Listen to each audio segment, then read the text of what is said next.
Hello, everybody. Good evening. Thank you all for being here this evening for this program. Before we begin, I want to acknowledge OSU respects and values freedom of speech, including the freedom for lawful protest. This evening's program has been organized under the university's policies, and this program has a right to be conducted without disruption. Protest is welcome so long as it does not interfere with the ability of the speaker to deliver their message or the ability of the audience to receive their message. A person whose actions interfere in this manner will be warned off by staff. If the person continues to interfere, they may be asked to leave and may be held accountable for our university policies. So with that, welcome to the 2024 Dean's Distinguished Lecture. I'm excited to be here tonight for the talk by Mark Bransom, given that I've had the privilege of accompanying some of our researchers to the Klamath River and to see some of the work that's going on down there. Just to give you an idea of what's going to happen this evening, Mark will present a talk and then we'll do a short Q&A after that. And then that'll be followed by a panel featuring our own Professor Desiree Tullis from Biological and Ecological Engineering, and Mike Belchik, Senior Fisheries Biologist with the Yurok Tribe. And then at the end of that panel discussion, we might have some time for some more questions. I mentioned I'd been fortunate to see some of the dam infrastructure, and both before it was removed and during, and it's pretty impressive feats of engineering. And I've heard Mark in a podcast interview once say that it takes a good engineer to build a dam, but it takes a great engineer to remove a dam. And that remark made me think of the caliber and quality of beaver engineers. Putting up a dam leaves a lasting visual legacy, and taking one out to reconnect an ecosystem is more complex, and it takes a dose of humility because it doesn't leave behind an audacious monument to the endeavor, and if it's done well, there's little or no trace of any structure left behind. And at OSU, we're often criticized for being too humble and not bragging enough. But while the world needs visionary leaders willing to build audacious constructions, I think what we need now more than ever is thoughtful leadership that looks clear-eyed at a problem and broadly seeks input from all affected and carefully executes a plan grounded not in boldness and flash, but rather guided by always asking the question, what is the right thing to do? And that's, I think, what Mark's work strives to do and what our engineers here from OSU strive to do. And that's why it's my great honor to introduce the Kearney Dean of Engineering, Scott Ashford. This will be his last Dean's Distinguished Lecture before he returns to the faculty in the winter of 2025 after more than a decade at the helm of the College of Engineering. And during his tenure as Dean, Dr. Ashford has presided over record growth, enhanced student success, and hundreds of millions of dollars in philanthropy. But perhaps even more notable are his oversight of initiatives like the Catalyst Scholars Program supporting high-need and high-achieving students, and his prioritization, above everything else, of equity, diversity, and inclusion. The college now has one of the highest percentages of women engineering faculty in the country.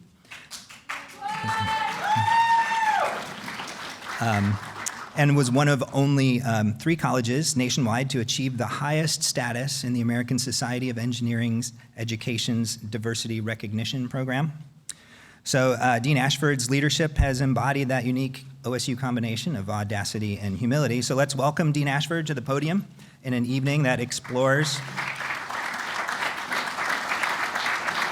and celebrates not just a great feat of engineering, but one that restores connectivity and attempts to set things right.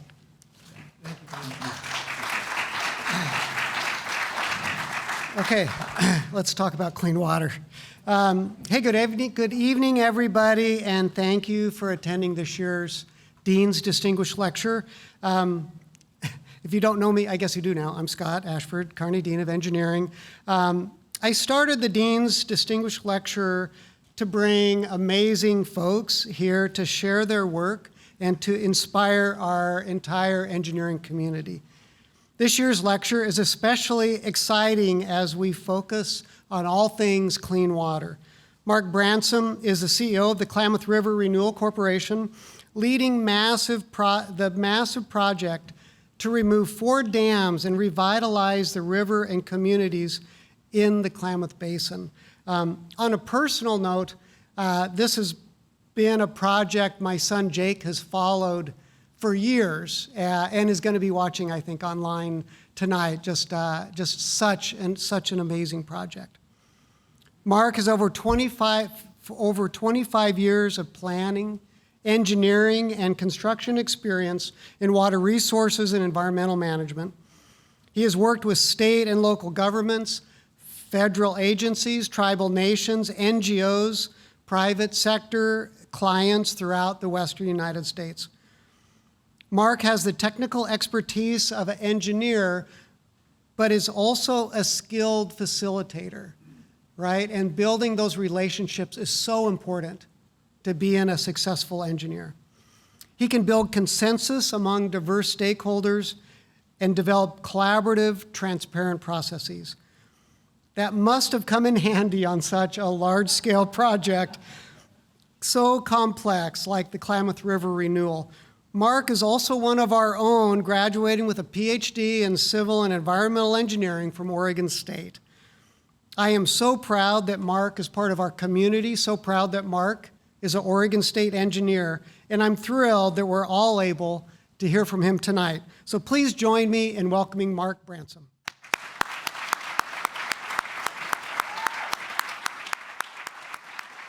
Thank you, Dean. I really appreciate that very much. Thank you. Can I give those to you? Well, good evening, all, and welcome. And to those of you online, welcome.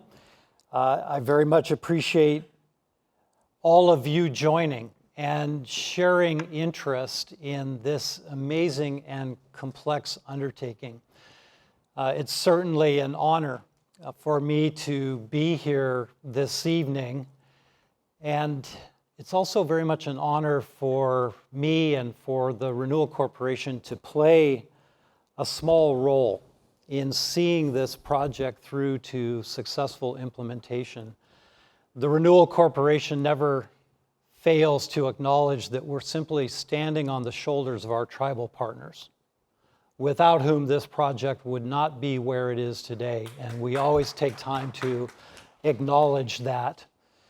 My thanks to the Dean for this invitation, to the staff who have made my visit absolutely wonderful. My time at Oregon State ranks among the best periods in my entire life. I was here from 1988 to 1997. The only reason I left was because there were no more degrees to be conferred. And I launched into about a 20-year career with CH2M Hill, an organization that has close ties to Oregon State. And so it's a real thrill for me to be back. As I was preparing to leave home, to come up to Corvallis, my wife asked me if there were any concerns or if I was nervous about anything. And I admitted that my real nervousness was, really all about finding parking on a college campus. But other than that, again, I'm really pleased to be here, and thanks for the invitation. So by way of a little setting of the stage for us all, the Klamath River. The headwaters of the Klamath River originate near the south side of Crater Lake. And the tributaries to the Klamath River make their way through Klamath Lake, Upper Klamath Lake near Klamath Falls. The river winds through the Klamath Mountains and makes its way out to the Pacific Ocean at the traditional Yurok village of Requa. There are 6 dams on the river, 2 that will remain after the decommissioning of the 4 hydroelectric dams. But the Klamath River is one of the most unique waterways in the country. It's often been referred to as an upside-down river, and why is that? It's referred to as an upside-down river because it has many of the characteristics of the mouth at the headwaters and many of the characteristics of headwaters at the mouth. Before land development for agricultural uses, the upper Klamath watershed was a vast system of wetlands and marshes, areas that buffered high inputs of naturally occurring nutrients. So lower water quality at the headwaters and improved water quality toward the mouth.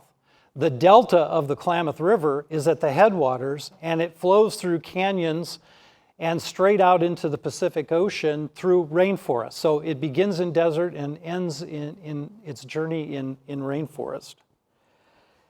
So a very unique waterway, a very complex system. The 4 dams that are being removed constitute what has been referred to as the Lower Klamath Hydroelectric Project. And that project was operated to produce power under the jurisdiction of the Federal Energy Regulatory Commission going back to around the 1950s era.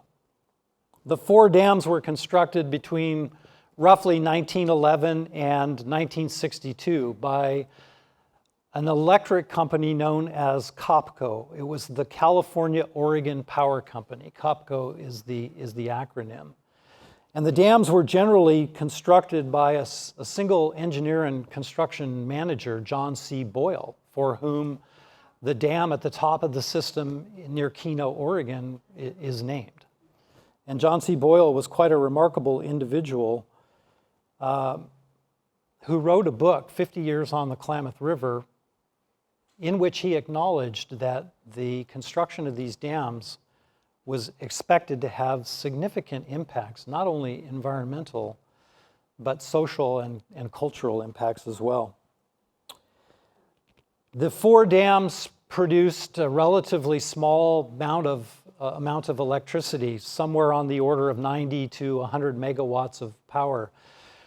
2 of the dams impounded reservoirs that were on the order of about 50,000 acre feet, or somewhere on the order of about 16 billion gallons of stored water.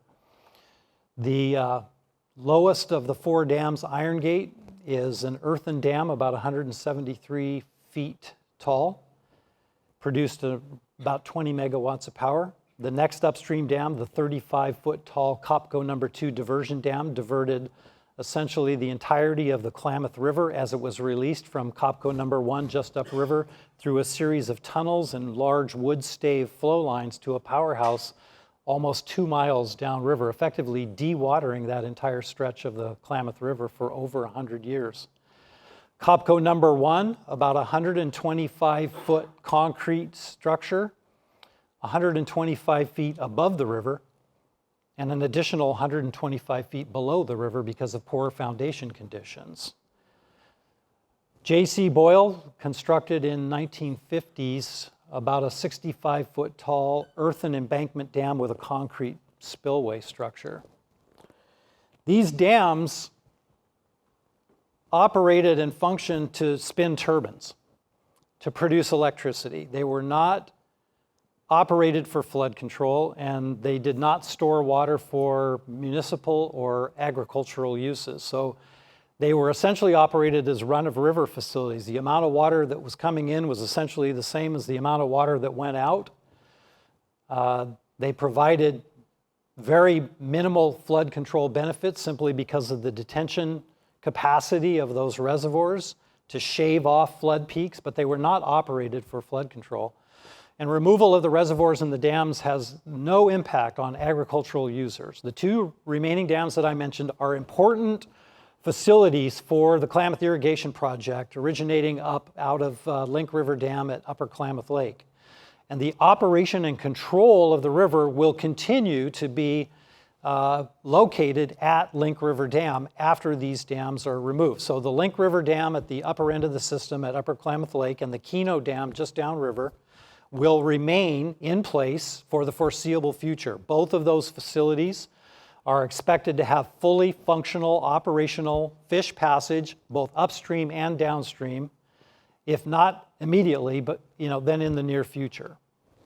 And that's obviously very critical to the long-term success of the project. So the Klamath River Renewal Corporation, we are the dam removal entity. We are an output of the 2016 amended Klamath Hydroelectric Settlement Agreement.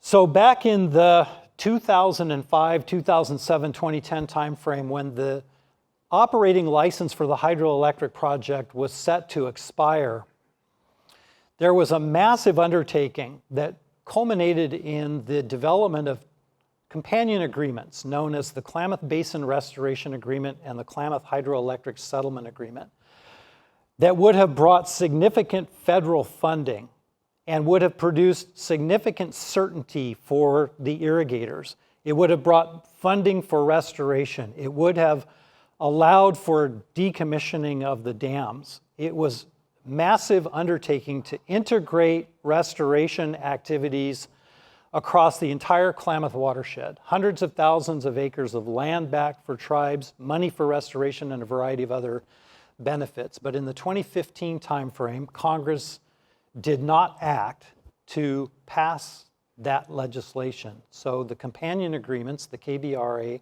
and the KHSA, failed. And the proponents of dam removal rallied, came back together and said, let's find a different way to do this. The original intent would have been for dam decommissioning to have been done by the federal government utilizing federal funds. And the proponents of dam removal said, there's another way.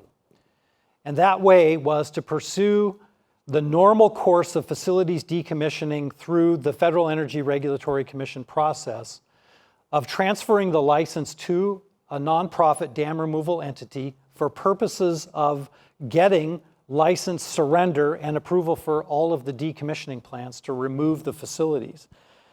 And that really is the mission of the Renewal Corporation. So we were funded from two sources at the level of about $450 million with about 10% contingency on top of that.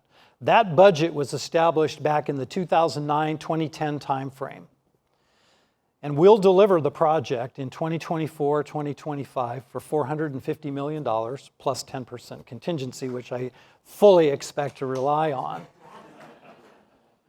So it really is pretty fantastic, isn't it? It's really quite a feat that we have found a way to deliver the project for the funding that's available to us. And we take that responsibility to manage the public funding very seriously. So we really were missionized to set out to obtain all the necessary permits and approvals and authorizations, something on the order of 75 permits at the local, state, and federal level, as many permits, if not more, had our proposal been to construct a new dam on a major river in California. So it is a massive regulatory undertaking. So for years, we focused on accomplishing that regulatory requirement to get all of those necessary authorizations to proceed with decommissioning. So why are we doing this? I mean, what are the goals? The major goals really are twofold. The first is to establish volitional fish passage, free fish passage, both upriver and downriver, for aquatic species that would be expected to utilize habitat in the upper part of the watershed from which they have been excluded since the first dam was constructed over 100 years ago. And the second primary goal is water quality improvements. These reservoirs have had a significant impact on natural river processes. They have excluded natural sediment transport, which has resulted in the establishment of a disease vector that has mortality impacts on juvenile salmons at rates at 90% or even higher.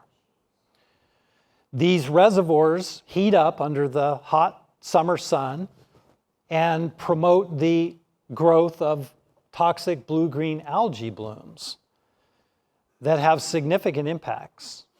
Every season, the public health departments would issue warnings to avoid prolonged contact with the water or to avoid consuming too much fish from the reservoirs. So improving water quality and providing for volitional fish passage are really the major goals of the project. So how did the project really come about? I really distill that down into what I think are 4 primary factors. First of all, the infrastructure was aging out, right? The dams range from 60 plus to over 100 years in age. So they were clearly aging out. And related to that was the fact that the operating license expired in 2007. And for Pacific Corp, the previous owner and operator of the facilities, they had to make a determination as to whether they wanted to relicense the project for another 40 to 50 years, again, under the jurisdiction of the Federal Energy Regulatory Commission. And that leads us to some of the other factors. There was simply the economic reality of relicensing the facilities. At the time of the relicensing consideration, these dams were producing about 2% of Pacific Corp's generating capacity and generation. So a relatively small amount of power. If you think back to when the dams were constructed, however, that role was really significant. Those dams electrified that region of the world for the very first time. That had profound impacts on the economy and the quality of life. It allowed for economic development and growth. But as I said, the construction manager acknowledged that the construction of those dams was certain to have impacts on the environmental front, on the social front, and on the cultural front. The other major and obvious factor in why this project is happening, I mentioned before, and that is tribal activism and tribal advocacy. The 2002 fish kill in the lower river, when the Bureau of Reclamation made a decision to divert water to the irrigators and reduce downriver flows, had a big impact when tens of thousands of returning adults were killed due to water quality conditions in the lower river. That event, I think, is often pointed to as a singular catalyst for tribal activism and tribal advocacy for removal of the dams. Even though the presence and operation of the 4 dams did not contribute directly to the fish kill in 2002, it was obvious decades before that that the presence of the dams did play a role in the reduction of salmon numbers. And so tribes got activated and remain activated and remain close partners in seeing this project through to successful completion. The last factor I think is important to acknowledge is that of corporate reputational risk. Due to the tribal activism and the advocacy, Pacific Corp, a subsidiary of Berkshire Hathaway, recognized that the activism was having an impact. And corporate reputational risk is a big deal. And I think that played a role in moving Pacific Corp away from relicensing, along with the economic considerations, and toward decommissioning. And really, I think the other important component of this was the economic reality of regulation. And not only was it the economic reality of regulation, but it was the threat of the use of regulation as a cudgel that helped motivate the utility to recognize that the Endangered Species Act in particular, but the Clean Water Act as well, could really complicate their relicensing efforts. They understood that in order to relicense these dams for another 40 to 50 years would require significant investment to bring them up to modern environmental standards, to be responsive to the mitigation measures that were certain to be included in a new license. And the tribes use that very effectively as well. If you decide to pursue relicensing, we will ensure that you will mitigate to the nth degree. And the estimates were that Pacific Corp would spend somewhere on the order of $500 million or more to implement the various mitigation measures around fish passage and water quality improvements with no guarantee of success.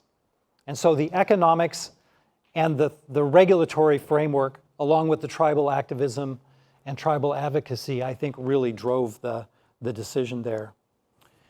So many of you have heard, as I have, that this project has been referred to as the largest dam removal and salmon restoration project anywhere in the world today. And I think that's very much true. And many of you have heard me say that I tend to think of this in broader terms. I tend to think of this project, while it is the largest dam removal and environmental salmon restoration project in the world, I tend to think of it as a resiliency project. And a resiliency project not only for these amazing fish, but for communities who rely on a balanced and healthy Klamath River. So when I talk about a resiliency project, what I mean is that I think that what we're setting out to do is to create favorable conditions to allow these amazing species of fish to regain a toehold in a watershed that we know, in fact, they occupied historically in simply astounding numbers. From the mouth of the river at Rekwa to the south slope of Crater Lake National Park, these fish thrived. And communities thrived along with the fish. And we need to rebuild resiliency in these natural systems so that we can rebuild resiliencies in our human communities as well. And as I acknowledged, when these dams were constructed, they played an important role in bringing about a higher quality of life for some of the residents. And now we can fully acknowledge and appreciate what many of those impacts are. Because if we zoom out on the Klamath watershed and really take a look at where we are and where we're going, I would argue that we're really at the intersection of our ability and our willingness to grapple with 100+ years of those environmental, social, and cultural impacts.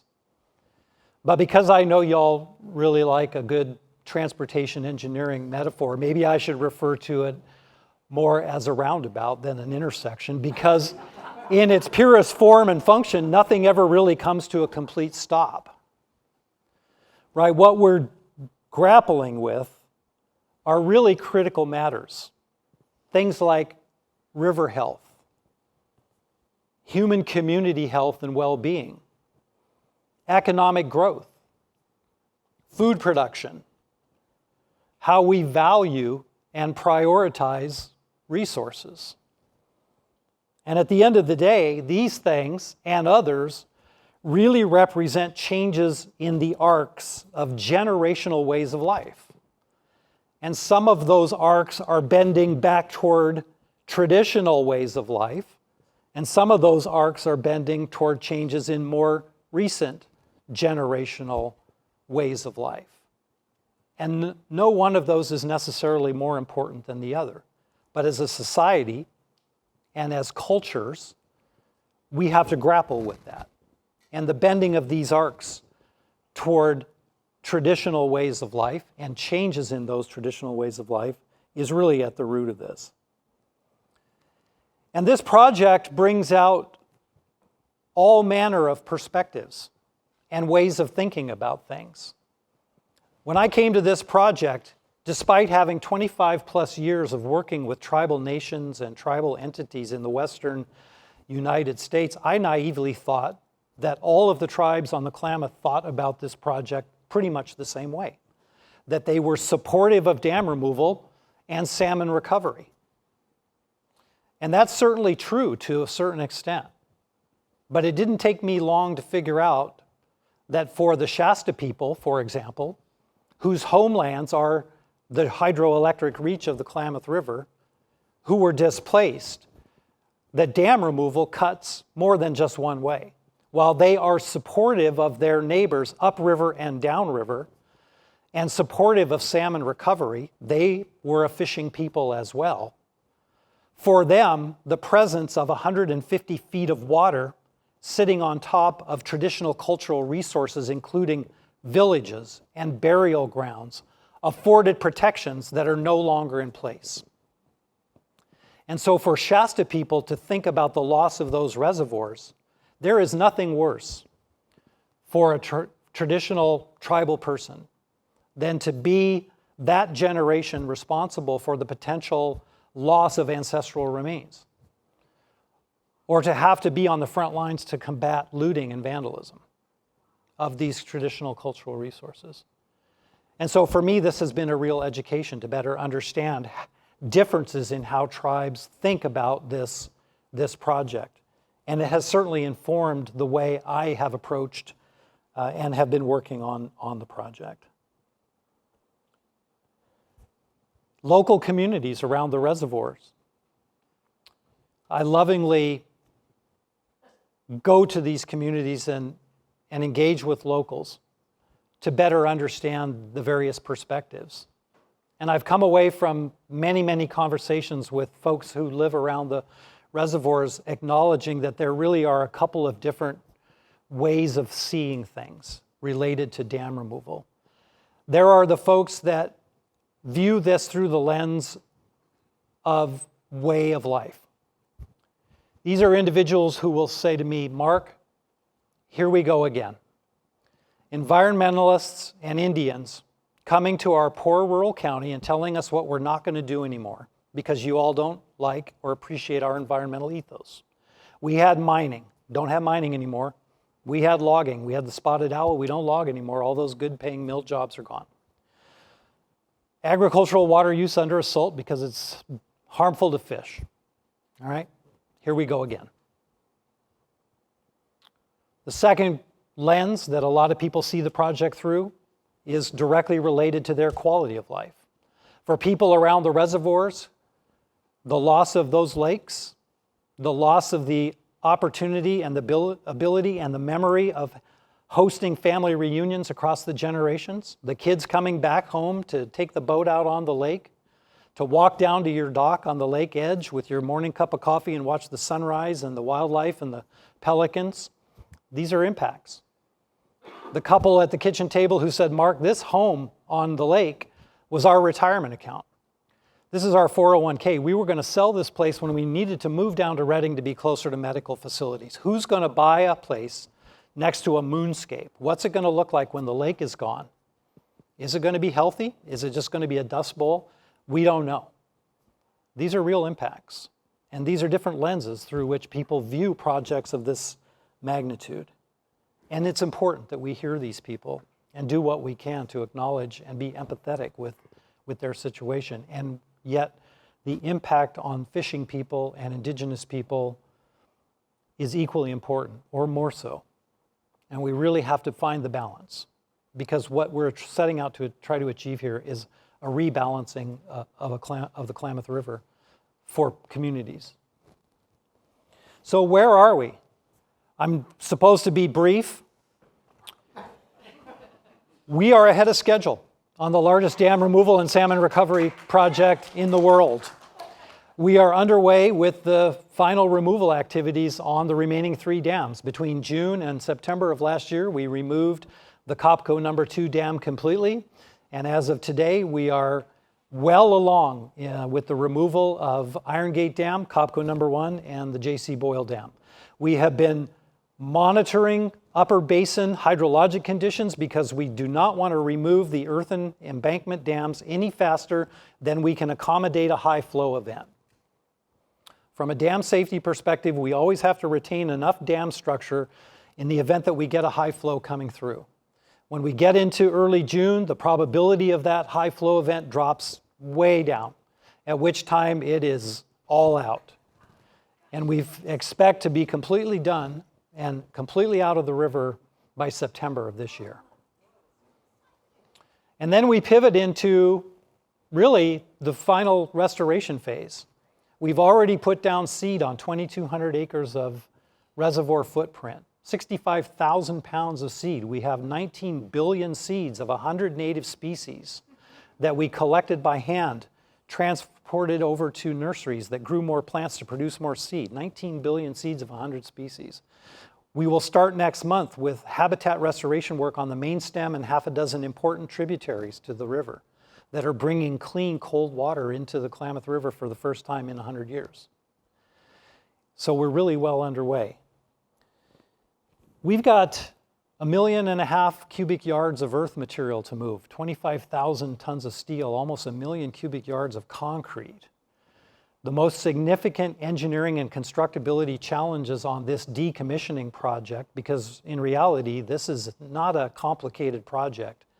It's what's referred to in the trade as a diesel, a labor, and a yellow iron job.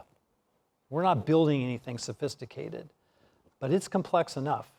The biggest constructability issue we had was whether to make use of existing infrastructure or whether to create new infrastructure to drain the lakes.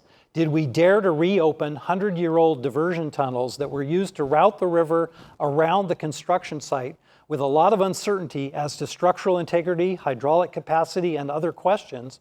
Or did we just go ahead and drill and blast new 10-foot diameter tunnels through the base of the concrete dam? And that's what we did. So the biggest engineering and constructability challenges on this entire project really were around how to drain the lakes and then how to safely take the dams down. And it's been monumental. We used a progressive design build procurement approach that put the engineer and the construction contractor together under a single contract to get the owner out of the middle of potential conflicts and incentivize those parties to work out differences. So we're not standing out on the job site listening to the engineer tell the contractor, you're not building it the way I designed it, and the contractor saying, I can't build it the way you designed it because you didn't know what you were designing. So we've eliminated a lot of that risk. We're a single-purpose small entity. We are 6 staff who have outsourced this entire project.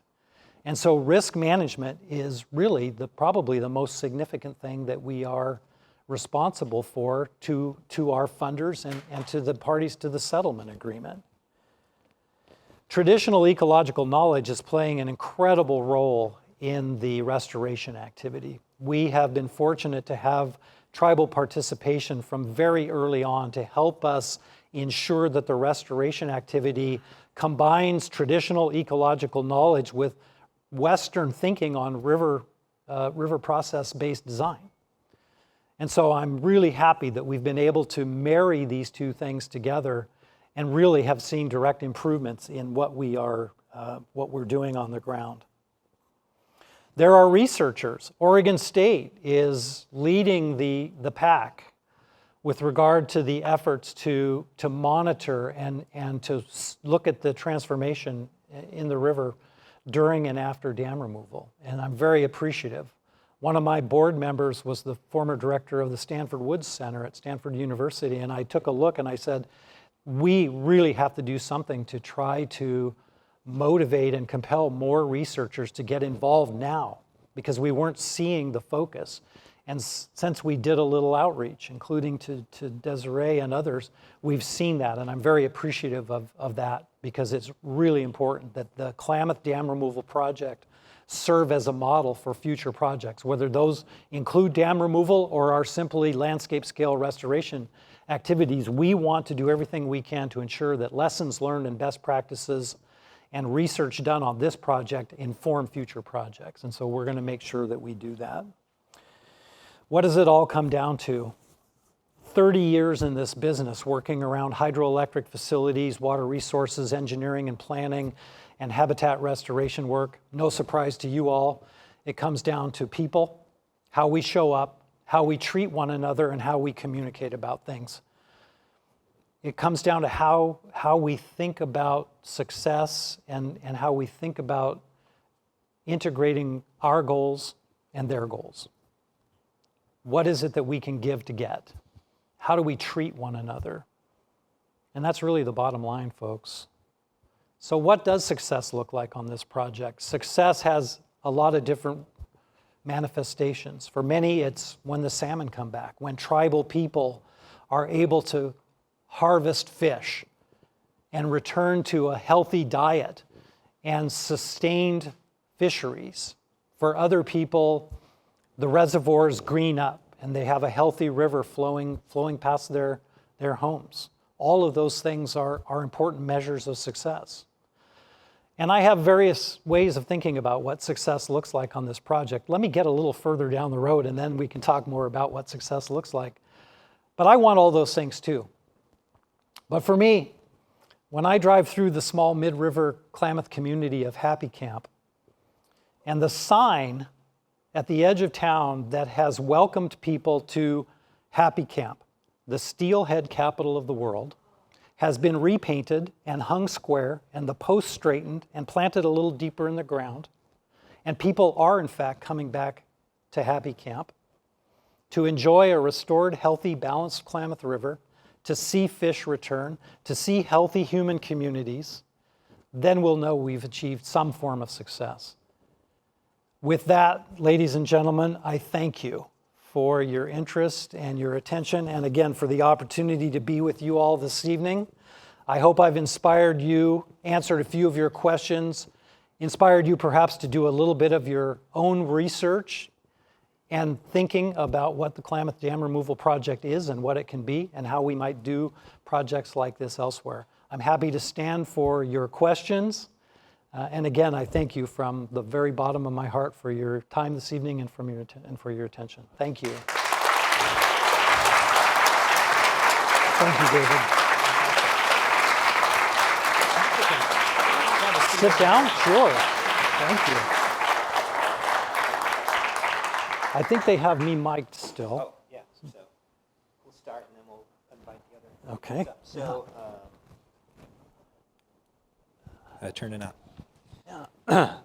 So we'll circulate some mics here for those of you that have questions, but I have a couple to get in the queue, and this one is the obvious question I think that everybody's going to be asking. But Mark, so as an alum, what experiences at Oregon State helped you take on a project of this magnitude?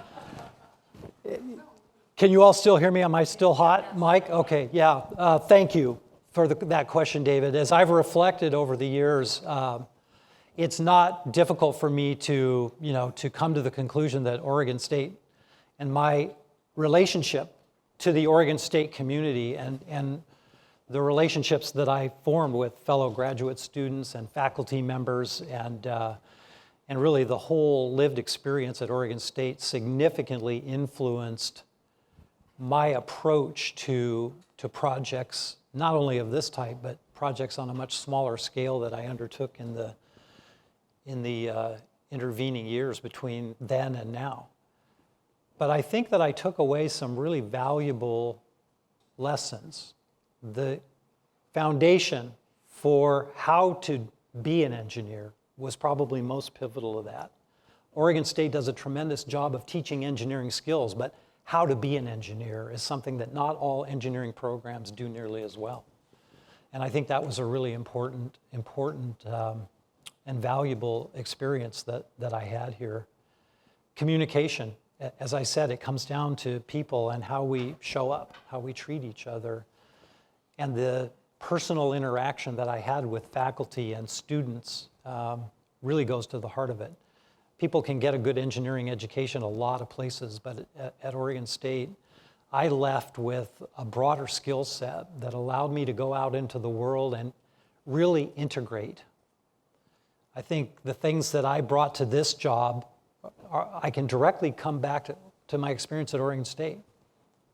I can think at a multi-resolutionary set of scales, so I'm integrative.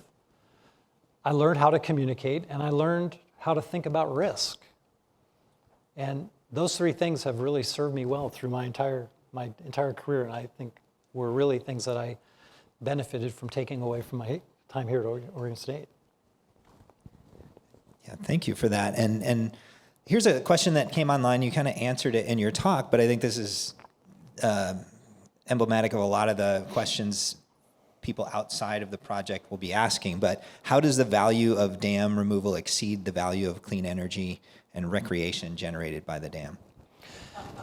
Yeah, I mean, it's a really important question as we think about the future of energy and energy use as we electrify.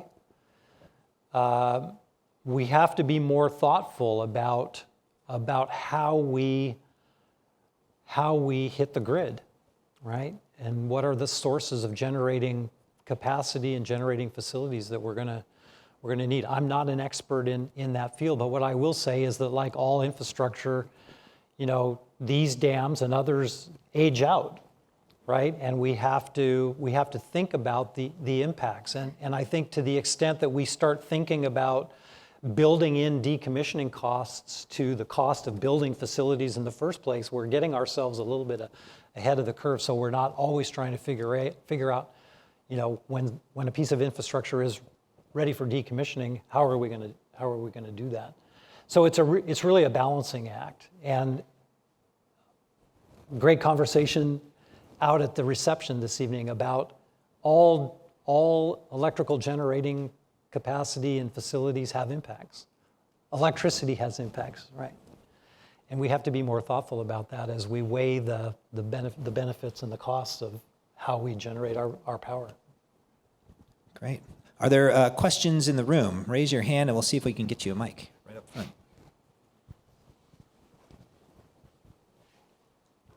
Thank you. I was wondering what the plans are for restoring the anadromous fish to the river. Are there going to be active efforts, or are you going to rely on nature?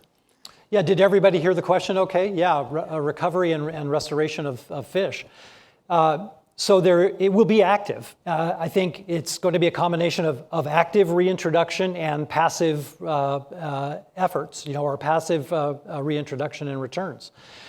California Department of Fish and Wildlife and Oregon DFW are working collaboratively to implement a reintroduction plan, and work is already underway to tag some fish and release them in the headwaters and sort of see how they utilize the upper Klamath Lake, how they will navigate, how far will they get down the river and will they make it back? And so I think, that reintroduction plan is going to be a really important part of restoring these runs. There remains, sort of genetic intelligence in wild fish to return to rivers where, they have been coming back over the last 100 years, but have simply not had access to the upper 400 miles of access that will now be, reaccessible upon removal of the dams. So I think a combination of these are really going to, sort of be at the heart of the restoration efforts. Yeah.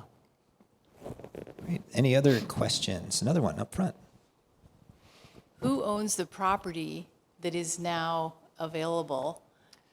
Yeah, so the Renewal Corporation in December of 2022 took ownership of the hydroelectric project, which included the 4 dams, 4 hydroelectric power plants, miles and miles of canals and pipelines, and 8,000 acres of land. Of that 8,000 acres of land, 2,200 acres of the land was underwater, under the reservoirs. As I mentioned, that 2,200 acres has been restored and will be the focus of our restoration activities for the next several years, consistent with our permits. The Renewal Corporation is the steward of the 8,000 acres for the time being. The settlement agreement provides for return of those lands, or the transfer of those lands, to the states at the conclusion of the license surrender order implementation from FERC. And so at some point between now and the completion of our work, California and Oregon will be making decisions about what agency or what third party do they want to transfer land to. And as I think you can all imagine and appreciate, tribes are going to be, near the front of the line or at the front of the line for consideration for return of lands, and I'm very encouraged by that. I believe in Oregon, the decision may have already been made that lands will go to a state agency first and then decisions will be made. California has taken a little bit different approach. They are actually working on a process now to make some decisions about some potential transfers to third parties, and they will provide us with direction as the current owner and steward of the lands as to any transfers that they might like us to do. And I'll just further say, because I think it's really, really important, and that is that the settlement agreement stipulates that those lands will always be held in the public interest. So the lands will always be available for open space, for recreation, for fish and wildlife habitat. So there are already plans underway to construct recreation facilities. We're looking for money on the Oregon side. We've secured money on the California side to construct a total of 6 recreation facilities. There are plans in place to build a heritage trail, interpretive centers, and signage and things of that sort. So 8,000 acres of land preserved in perpetuity in the public trust. Yeah. And now I think we should expand our discussion a little bit by adding our panelists. So we have Desiree Tullis, Professor of Water Resource Engineering in the Department of Biological and Ecological Engineering. She leads the Rivers Lab here at OSU, and her work has included projects on the New River in China, and her work as a Fulbright Scholar in Taiwan. And then Mike Belchick, senior fisheries biologist with the Yurok tribe for close to 30 years, where in addition to his fisheries work, he served as the tribe's technical lead during the Klamath Basin Restoration Agreement and the Klamath Hydroelectric Settlement Agreement negotiations. So, got a few questions to start us off. So, Mike, let's start off with what was the moment that you knew that this whole removal was happening for real after 30 years working towards this effort? I think when we started from the beginning and we started talking about, hey, we're going to try to take these dams out. And about everybody told us we were crazy. It was never going to happen. There was a lot of moments where it got a little more real. You know, the agreement principle in 2008, the KHSA signing, but none of those mean the dams are really going to come out. Even when FERC signed or agreed to approve the surrender license and everything, I think it's when the next week, Mark and a bunch of other people traveled up to Portland, Oregon, and the deed and title to the dams was signed over to Klamath River Renewal Corporation. I thought that was really significant. I was like, I don't think there's any going back from this point here. Pacific Corp not going to take these dams back, and Renewal Corporation is not going to own them forever. This is really a point of no return. And so to me, that was the day. It wasn't even public. There wasn't even a press release or anything, but it was very significant to me. And when I really got the chills and just started thinking, okay, this is really happening. But you know, it's really important to understand there was a lot of milestones along the way as it got more and more real. So there's not one moment, but that was probably the one, Mark. And what about the community reaction? How did that unfold? After that point, was it before or after, or? Well, so there was a lot of things that happened. There was several events. There was the original signing in Salem, Oregon in 2010. There was the re-signing of the agreement to much fanfare, a couple of different governors in town in 2016.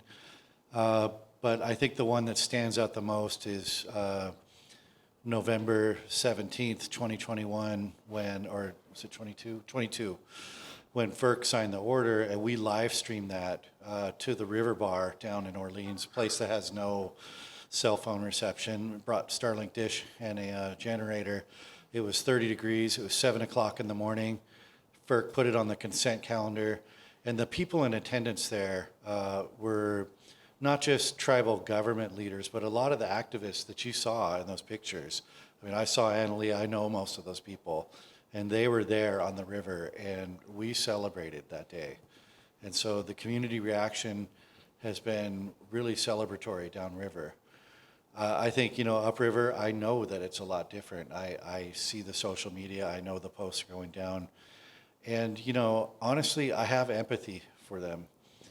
People lived on the lake their entire lives. They have a whole identity wrapped up in that, and it's gone. overnight. And no amount of preparation can prepare people for that. There's just nothing you can do in words or even graphics or anything to prepare. So it's been strong reactions all around of all different kinds.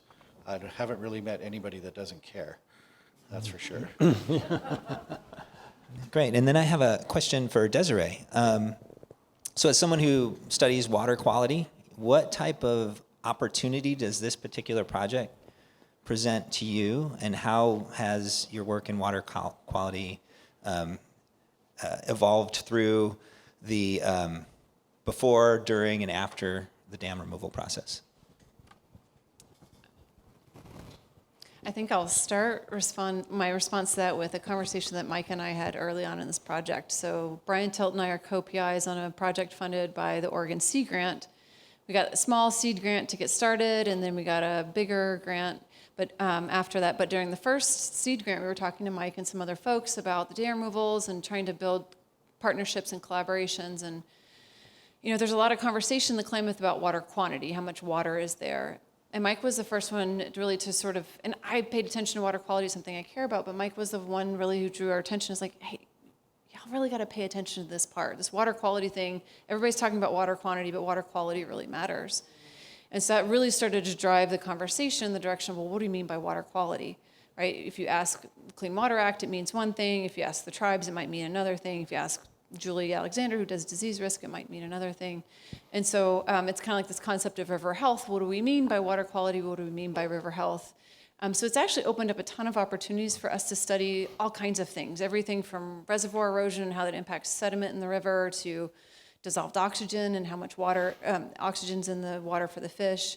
But it's a broader conversation around what do we mean by quality? What does quality mean, and what does river health mean? And that's where the collaboration with the tribe has been really important, because we're thinking about this concept of river health from a much broader perspective than the limitations of what we can do with Western science. So I think from a research perspective, it's actually been a really great opportunity to think more broadly. And here's a question for the whole panel, and maybe we'll start with you, Desiree. You have the microphone. What was the biggest surprise for you in working on the Klamath River through this process? I'm trying to think of it too. Whoever's has the first notion.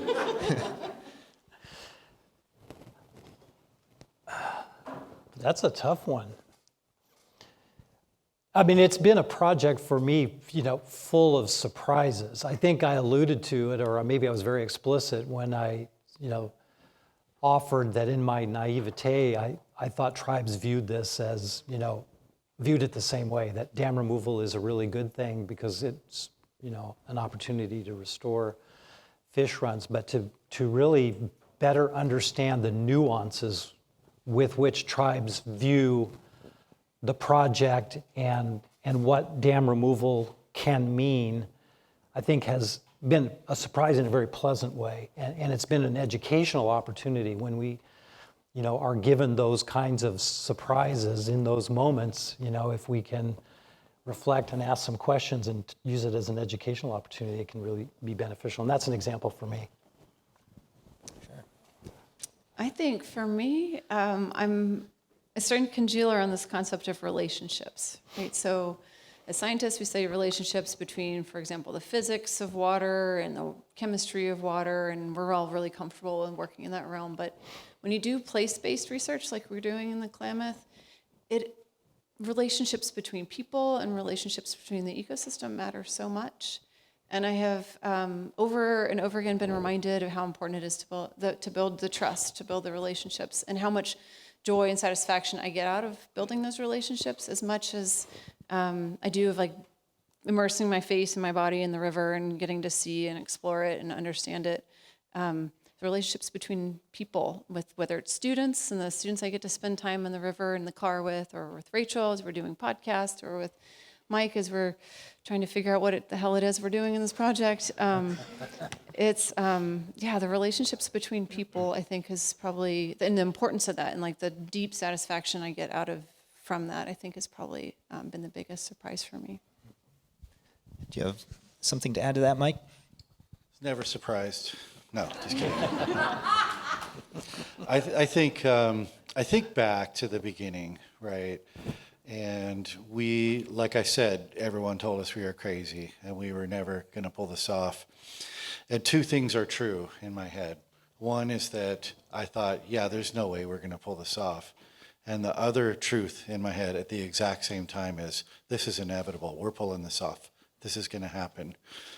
This deal was dead about 5 different times, just dead as a doornail, all the way gone.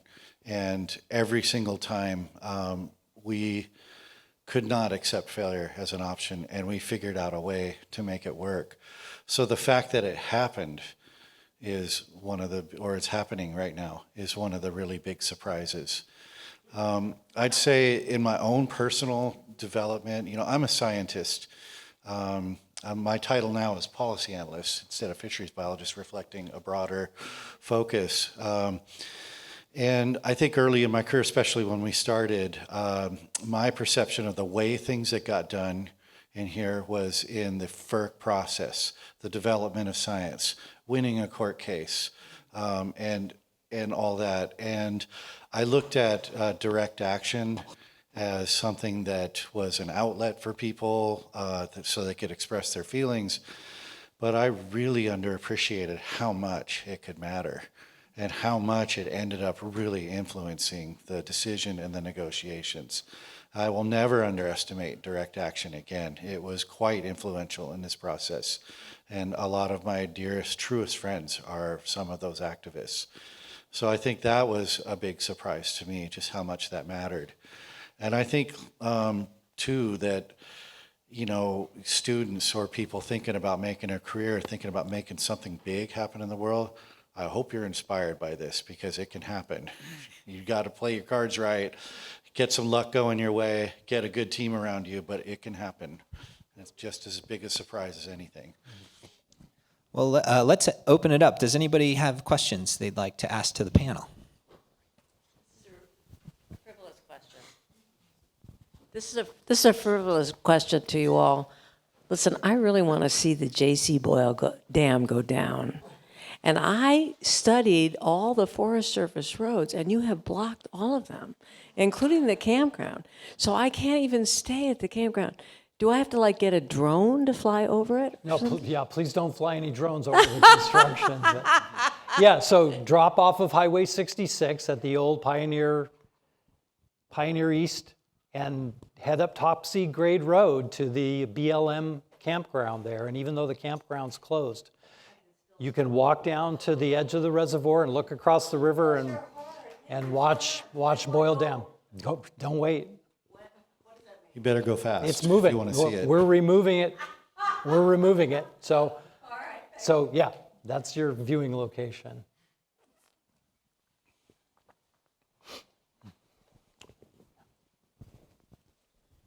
What is going to be the long-term impact of all the sediment? I know there's a physical mass perspective, but all the buildup of whatever's in the sediment, are you measuring that? And what's the expectation for the sediment issues over the long term?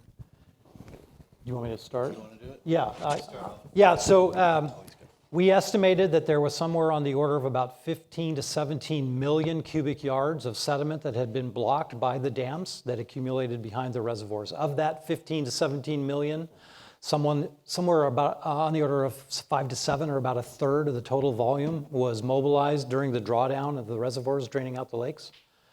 Mostly dead algae and fines, not much coarse material.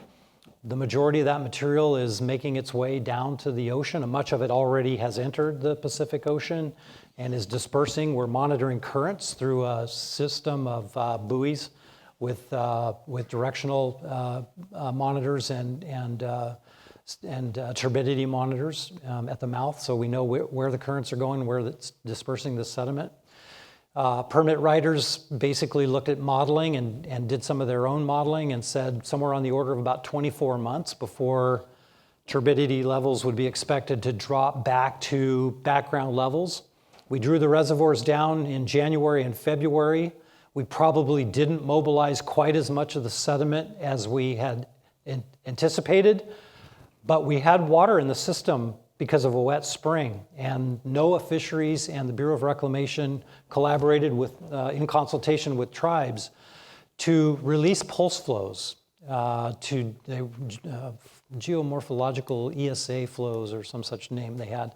And those pulse flows recruited additional sediment that's making its way down through the system now. So at this point, we're basically stable. The river channel banks are fairly stable.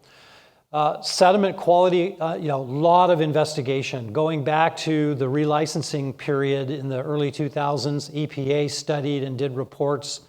Departments of Environmental Quality looked, no compounds, no constituents that exceeded public health drinking water standards. We have seen now with the mobilization a little bit of elevated metals, aluminum, and iron primarily, but nothing that has run up against drinking water MCLs. And of course, nobody should be drinking untreated surface water from the Klamath River or any other surface water body. There was only one known registered surface drinking water site on the Klamath River, and that was at the Interstate 5 rest area, the Collier rest area.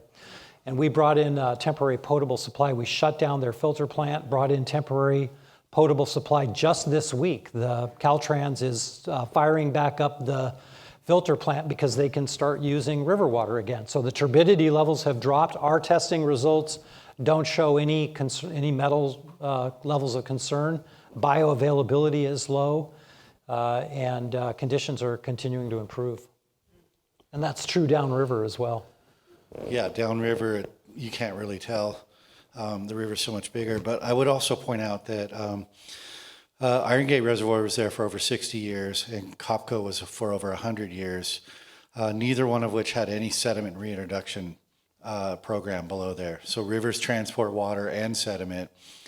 Because of the lack of sediment, the river bed below Iron Gate became armored and immobile, which favored certain creatures, in particular a filter-feeding worm, which OSU helped us figure out that was the alternate life host for a disease that was decimating our fish. So the whole lack of sediment movement from the dams caused an ecological imbalance that directly killed fish. And we're looking to reverse this with the introduction of sediment. So people talk about sediment in the river like it's a bad thing. We're welcoming it, and we can't wait to have a more mobile riverbed and get things back into balance more. Any other sediment? No, they covered it. Other questions? A couple in the back. Hi, how much does removing these dams affect the water level in the river? It hardly affects them at all. The total storage is about 40,000 acre feet, all told. The mean annual flow up in the area of the dams was about 1.2 million acre feet per year, 1.6 million acre feet at Iron Gate. So these dams did not have the ability to affect the water flows on anything other than about a weekly basis, no seasonal. Just for scale, like Shasta Reservoir is about 3.2 million acre feet. These held about 40,000 acre feet. You start to get the idea. So really the whole control point of the system is up at Link River Dam, which is the outlet to Upper Klamath Lake. And it's actually, there was a natural reef there anyway. So this dam removal will not appreciably affect the water flows on a seasonal basis. There are still a lot of locals that believe the river's going to go dry in the summer now. That just simply is not true. And we have time for a couple more, so. Sure. You had also mentioned that the river was larger downriver, though. Is that correct? Much larger. Much larger. So then where there was loss of water or lakefront water up at, let's say, the Klamath, downriver, was there loss of acreage to some of those? And was there land buyback, or how did that end work? I don't understand what the loss of acreage would be. Oh, so from the river expanding downriver, did it take acreage from people that were maybe along the river line? I think maybe I misunderstood. The river gets larger. It did not become larger as a result of dam removal. Sorry if I was unclear on that.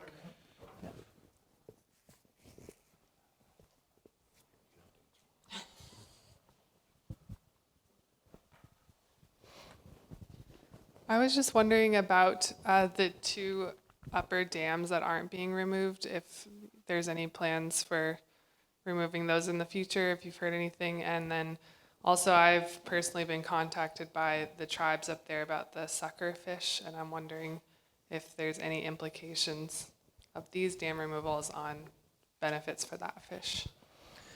Yeah, so the consideration of the continued existence and operation of Keno Dam and Link River Dam are certainly outside the purview of the Renewal Corporation, but I think that given the significant role that Link River Dam plays in the Klamath Irrigation Project and managing flows downriver and for the purposes of supporting sucker populations by holding the lake level high, that dam isn't going anywhere in the near future. The Bureau of Reclamation just took ownership of Keno Dam from Pacific Corp and is now in the process of coming up to full operations on that. So it serves as sort of a re-regulation facility for the irrigation project. So to my knowledge, those two dams, are going to be around for the near term. And the operation of Upper Klamath Lake and control at Link River is really important for the sucker habitat. The Klamath tribes very much believe that holding Upper Klamath Lake levels higher rather than lower is really critically important to the suckers, Schwam and Koptu in particular, that spawn near the lake shore, near the tributaries that flow into the lake. So the Bureau of Reclamation is in a difficult situation trying to balance managing higher lake levels with supplying water to the irrigation project and meeting the downriver flow requirements under the biological opinion for salmon downriver. So it's a job that I wouldn't want, and I don't have, so that's irrelevant. But the only thing I would add is that both of those places, there were natural rock reefs there. The dams that exist are modifications of a natural rock reef. It's not like there was an open river channel, they stuck a dam there. So removing them is complicated because you would either drain Upper Klamath Lake, or in the case of Keno, you would drain important wetlands for waterfowl, wetlands that have been there since the Pleistocene, things like that. So there are some studies possibly getting going on Keno to put some sort of alternative structure there. I don't know of any same such for Link River Dam. I think Mark's right, the Klamath tribes value the lake levels for the Koptu and the Schwam, which are the endangered suckers. And so that dam's likely to stay in place. And with that, wait, we have one more question? Okay, let's do one more.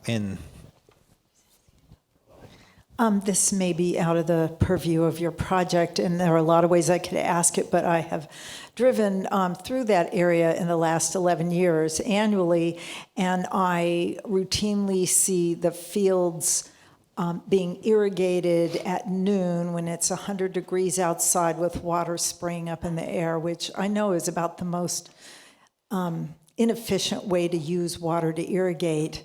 And this is after, hearing 20 years on the radio about the needs of the sucker fish, but then all the farmers want to grow their potatoes.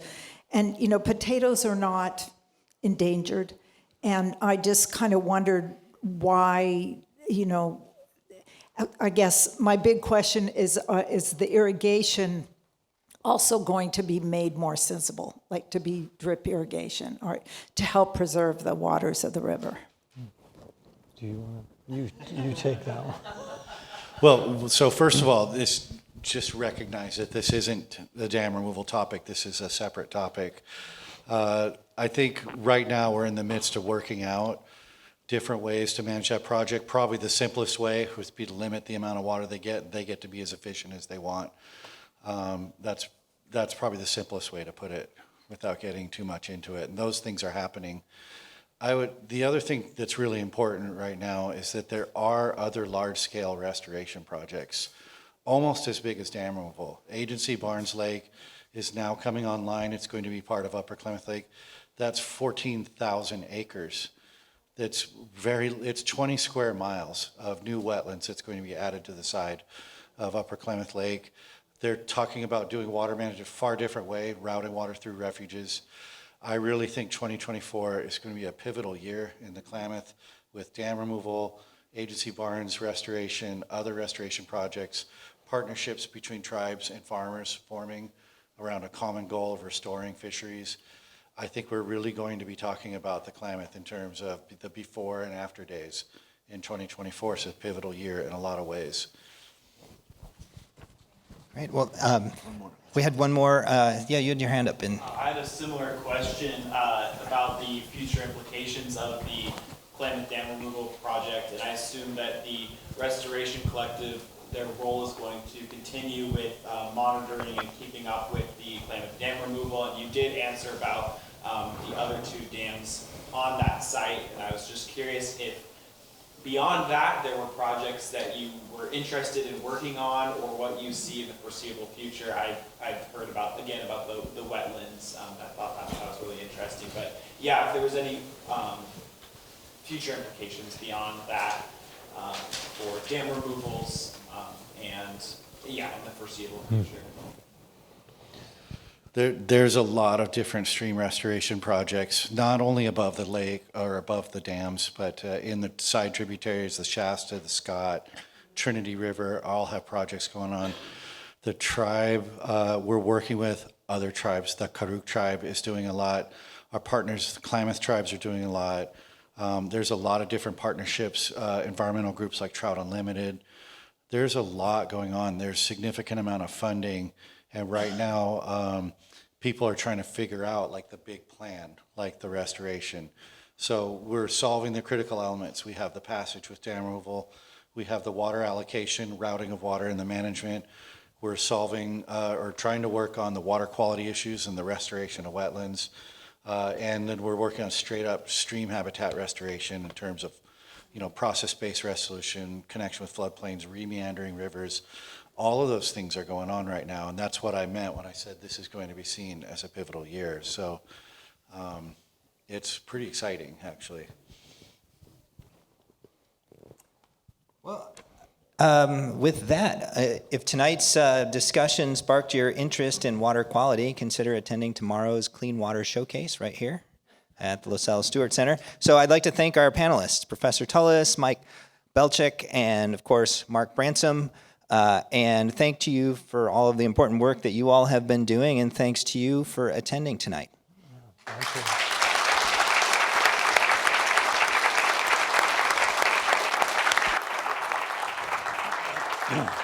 Thank you, David.